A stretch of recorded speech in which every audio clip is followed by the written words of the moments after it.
Thankfully, Shay, we are starting to see that rain exit our region, and it has been a pretty soggy day out there. But again, those rain showers are starting to track off into our eastern counties, into Kentucky, and even into parts of Indiana. And if we zoom in really quick, we can see again those showers are starting to track out of our region. So that is good news there, because we have seen quite a bit of rainfall across our region over the last 24 hours.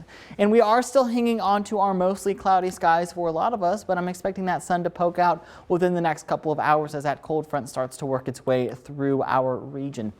Temperature-wise across the region, a lot of us are into the low 70s and upper 60s, with 70 in Carbondale, Fredericktown, Piedmont, and in Poplar Bluff. And for the rest of us, we're hanging on to the mid to upper 60s. But again, things are going to be cooling down as we get into the overnight hours. And with those cooling temperatures, we're also expecting rain chances to decrease as we get into the latter half of the evening and into the overnight hours. And that's all out ahead of cooler temperatures that will start tomorrow and work their way through the weekend. It's going to be our real first taste of fall. And so if you're headed out for dinner, or maybe you're staying in, maybe you made some soup for dinner, temperatures this evening are going to be into the low to mid 60s and then drop into the 50s as we get into the 3 o'clock hour, and things will be very cool to start your morning, especially when we consider how warm we've been over the last 10 days in terms of our overnight lows. And by 6 o'clock, you can see those showers are tracking further off towards the east into parts of central and eastern Kentucky. And that cold front is back towards our west, and it's going to start to slide down towards our region. And by 10 o'clock, it's going to be centered over our western counties, and it will be out of the region by 7 o'clock. But notice those temperatures.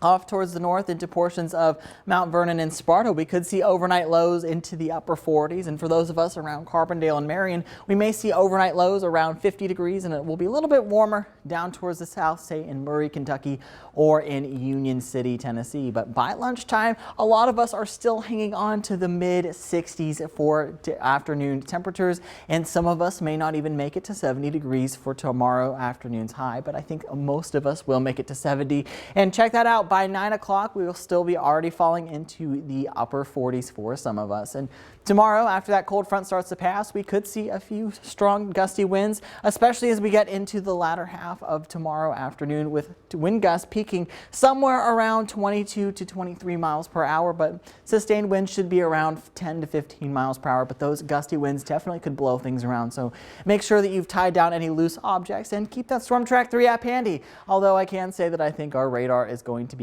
getting a break here in the next few days. And again, behind that cold front, we'll see cool air settle in for the weekend, with highs only in the 60s and overnight lows, though, on Sunday morning, we could be starting out into the upper 30s for a lot of our region. So it is going to get very cold, and it's going to be a little bit early for our first frost. Now, across our region, we usually tend to see our first frost around October 15th to October 30th, and down towards the Boot Heel and into far southern Kentucky and northern Tennessee, we could see that around November 1st to November 15th. But again, it's going to come a little bit early this year, I think, for this weekend. But again, just to recap, we'll see those temperatures tomorrow be climbing into the low 70s. Saturday and Sunday, we'll see temperatures only in the 60s. Now, our overnight lows the last 10 days have been warmer than what we're going to see on Saturday and Sunday.